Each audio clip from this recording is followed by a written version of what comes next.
Maka Hadratus Syekh Hasyim Asy'ari menerbitkan resolusi jihad. Jihadnya apa? Mengusir penjajah, bukan membunuh warga sendiri, saudara sendiri, teman sendiri, sebangsa dan senegara sendiri. Itu jihad bodong namanya, jihad goblok yang tidak diilmuni. Maka jihad di sini adalah menjaga ketentraman bangsa dan negara, itu jihad yang paling afdal.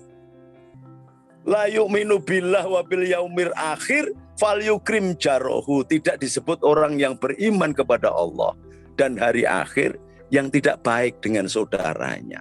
Saudaranya yang jadi presiden, saudaranya yang beragama Kristen, agama Katolik, agama Hindu, agama Buddha, agama apapun, atau yang tidak bersaudara apa-apa sekalipun, sesungguhnya kita bersaudara dalam satu kemanusiaan sebagai sama-sama makhluk Allah.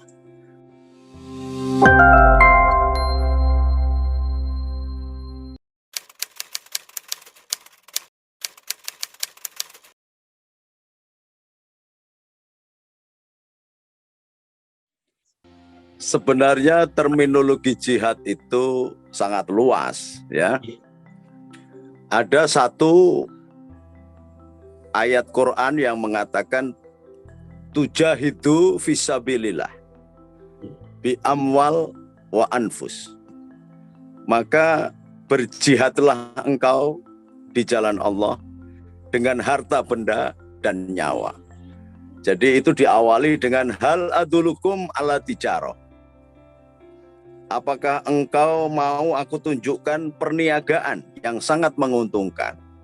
Yang pertama adalah tujahidu fisabilillah.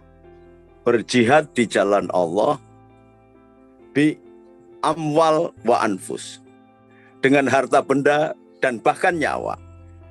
Lah, jihad terminologi yang pertama ini dengan amwal, dengan harta benda itu adalah merujuk sebuah ayat ara'aital ladzi yukadzibu biddin fadzalikal ladzi yatu'ul yatim wa la yahudu ala ta'amil miskin. Artinya fawailul lil musallin, artinya adalah seorang Islam yang beriman tentu saja kewajiban agama pertamanya adalah menyantuni orang miskin, memberi makan orang miskin, dan merawat anak yatim. Maka di dalam kerangka bernegara, ketika kita menjaga bangsa dan negara, agar tidak terjadi penzoliman terhadap orang-orang miskin atau menciptakan kemiskinan, itu adalah jihad yang paling jihad. Maka ulama-ulama NU beristihad bahwa menjaga bangsa dan negara itu jihad yang paling utama. Dan Patriot Garuda Nusantara menerapkan pembelaan kepada bangsa dan negara itu sebagai thoriqoh kebangsaan. Misi suci, jihad yang paling jihad. Karena apa? Nilai universal di dalam mengamankan bangsa dan negara itu justru menunjukkan keluhuran akan kebesaran Tuhan. Karena mengamankan semua makhluk hidup di sebuah negara tanpa membedakan ras, suku, agama, dan aliran kepercayaan. Itu yang pertama. Dengan demikian, jihad di dalam berbangsa dan bernegara ini dianggap sebagai fardu ain bagi ulama-ulama NU. Maka berjihad berarti mencintainya, sampai muncul kata-kata mutiara yang hampir setara dengan hadis yang dikemukakan oleh Hadratus Syekh Hasyim Asy'ari, hubul waton minal iman. Nah, menunjukkan jihad yang paling utama lagi, yang kedua adalah mencegah adanya kekafiran. Kekafiran itu apa? Ketika muncul kemiskinan, ketika muncul kebodohan, ketika muncul ketidakberdayaan rakyat di sebuah negara, itu adalah pintu gerbang kekafiran. Maka jihad untuk mencegah adanya kekafiran adalah dengan memberdayakan semua rakyat bangsa yang ada di sebuah negara yang berkewajiban untuk didakwahi itu supaya tidak menjadi miskin. Maka share yang utama yang logik adalah umat Islam harus membantu pemerintah di dalam menjalankan kewajiban-kewajiban menuju kepada tujuan nasionalnya, di samping membantu pemerintah menciptakan kondisi yang kondusif, tidak malah mengganggu atau malah mengkacaukan. Maka jihad di sini adalah menjaga ketentraman bangsa dan negara, itu jihad yang paling afdal. Di dalam bi anwal wa anfus, bagaimana berjihad dengan nyawa itu? Ketika negara diserang oleh penjajah, maka kita berkewajiban mengusir penjajah itu agar keluar dari negara sendiri. Karena penjajah sebuah bangsa itu akan mengkacaukan peribadatan, perikemanusiaan, dan hubungan antar sesama warga bangsa. Jadi jihad dengan nyawa apabila negara ini dalam keadaan tidak aman akan diserang oleh musuh. Nah, kalau sekarang dalam keadaan aman, Indonesia tidak pernah diproklamirkan sedang bermusuhan dengan negara siapapun. Tidak memproklamirkan diri terancam oleh negara siapapun. Maka kalau ada orang yang beristihad kemudian melakukan jihad, itu bukan jihad, itu namanya jahat. Matinya bukan mati syahid, mati sangit. Dan tidak ada aturan agama yang menganjurkan seseorang membunuh seseorang apabila orang itu tidak mengusir umat Islam keluar dari negara atau melarang umat Islam untuk melakukan peribadatan atau melarang warga bangsa untuk melakukan peribadatan. Ini makanya konsep NU berbeda dengan konsep-konsep Wahabi, PKI Arab itu berbeda. Kenapa saya katakan PKI Arab? Karena sesungguhnya di negara-negara Arab itu pahamnya komunis. Jangan lupa konsep negara bangsa untuk Indonesia sudah selesai tahun 1936 ketika terjadi Muktamar NU pertama di Banjarmasin, bahwa kesepakatan ulama membentuk Darul Salam, bukan Darul Islam. Negara berkesejahteraan, namanya Darus Salam. Sehingga para ulama menugaskan Bung Karno untuk merumuskan dan melanjutkan perumusan itu. Beberapa ulama kemudian dilibatkan menjadi ketua komisi 8, ketua komisi 9, termasuk diantaranya Kiai Haji Agus Salim, Hadratus Syekh, Kiai Haji Wahid Hasim, dan sebagainya dan sebagainya. Sehingga tahun 45 bisa dimerdekakan dengan meramu kembali 800 tahun kehidupan yang saling mengerti dan toleran yang disebut dengan Bhinneka Tunggal Ika, Tanhana, dan Mamang Roa itu. Nah, kewajiban warga NU juga dan para kiainya kemudian tidak kemudian mengajak yang lain untuk ikut-ikutan, ikut monggo, nggak ikut ya monggo. Maka ketika penjajah datang kembali menggunakan tentara sekutu, yang dilakukan tentara NU padahal yang dilakukan oleh warga NU padahal waktu itu tidak menjadi apa-apa, tidak menjabat apa-apa, tidak berfungsi di dalam pemerintahan apa-apa, tetapi karena merasa ikut menanam negara bangsa ini, maka Hadratus Syekh Hasyim Asy'ari menerbitkan resolusi jihad. Jihadnya apa? Mengusir penjajah, bukan membunuh warga sendiri, saudara sendiri, teman sendiri, sebangsa dan senegara sendiri. Itu jihad bodong namanya, jihad goblok yang tidak diilmuni. Karena apa? Itu akibat dari pemerintah terlalu lalai, pemerintah terlalu tidak tegas.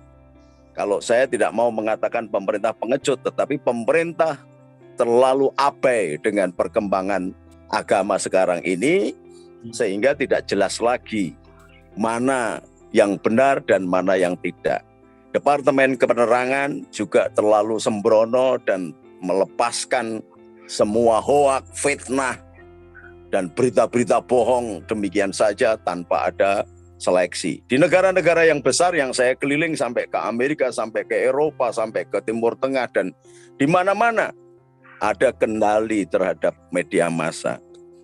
Nah, Di zaman SBY kemarin, saya tidak nyalakan SBY. Di zaman SBY kemarin, 2 periode berturut-turut menterinya dari PKS. Harus diingat itu. PKS itu berasal dari PK. PK itu adalah anak kandung dari Ikhwanul Muslimin. Ikhwanul Muslimin itu berasal dari Mesir dan Turki. Di bawah kepemimpinan Ali Qutb dan Hussein Al-Banna yang kemudian membunuh Perdana Menterinya Turki Ali Pasha, kemudian lari ke Mekah, bergabung dengan Wahabi, membentuk yang namanya Hizbut Tahrir atau Tentara Pembebas. Dan masuk ke Indonesia, Tentara Pembebas itu berwajah HTI. Nah, maka kembali ke jihad lagi. Maka ulama-ulama NU, mau ulama, mau tidak ulama, semua warga NU begitu Indonesia terancam, pasti akan turun lapangan dan menghadapinya. Ini pengertian jihadnya. Dan jihad bagi NU adalah afdhalu jihad. Jihad yang paling jihad. Kalimatul haqqin inda sultanin jair. Kalimat yang benar yang disampaikan kepada pemerintah yang agak delewer-delewer, agak sesat. Tapi caranya bukan kemudian bawa mobil, pakai loudspeaker, teriak-teriak di luar istana, maki-maki presiden. Ya. Tetapi dengan cara mengajak ud'u ilallah bil hikmah wa mau'idhatun hasanah. Mengajak ke jalan Allah dengan cara yang hikmah. Hikmah itu cara Nabi, ilmu Nabi yang lemah lembut. Dan kalau perlu dirahasiakan. Tidak malah teriak-teriak meneriaki presiden, meneriaki menteri, meneriaki di jalan-jalan raya. Ini negara ada aturannya, Bung. Kalau tidak disebut orang biadab, tidak mau disebut orang yang tidak kenal sopan santun. Kalau tidak mau disebut orang jalanan, ya datengin presiden. Mas Jokowi, mbok sampean begono begini, begono begini. Kalau mau yang agak formal, datangin DPR. Mas DPR, tolong sampaikan kepada presiden sampean. Harusnya begono begini, begono begini. Begitu. Tidak kemudian dimaki-maki. Mengajak orang dengan kebaikan kok dengan cara kebaikan. Bagaimana mungkin sampean nyuci kaos sampean dengan air kencing? Loh, nyuci kok dengan air kencing? Ya malah tambah kotor. Oh, ini pengertian jihad. Jihad itu dengan hati. Dengan kasih sayang. Maka sampai Nabi sendiri mengatakan, la yu'minu billah wa bil yaumil akhir fal yukrim jarohu. Tidak disebut orang yang beriman kepada Allah dan hari akhir yang tidak baik dengan saudaranya. Saudaranya yang jadi presiden, saudaranya yang beragama Kristen, agama Katolik, agama Hindu, agama Buddha, agama apapun, atau yang tidak bersaudara apa-apa sekalipun, sesungguhnya kita bersaudara dalam satu kemanusiaan sebagai sama-sama makhluk Allah. Nah, kalau Islam mengaku agama yang paling sempurna, maka kita harus malu dengan salamnya orang Buddha. Orang Buddha ngomongnya bagaimana coba? Sabe sata bawantu sugitata. Semoga semua makhluk hidup di dunia ini berbahagia. Islam adalah rahmat. Islam adalah kasih sayang. Maka ketika meneriakkan jihad, jihad bagi negara yang saat ini sesuai dengan negara, hindarkan segala penyakit. Bantu ini supaya COVID supaya pergi. Sehingga tidak menjadi peluang bagi kapitalis-kapitalis untuk jualan vaksin.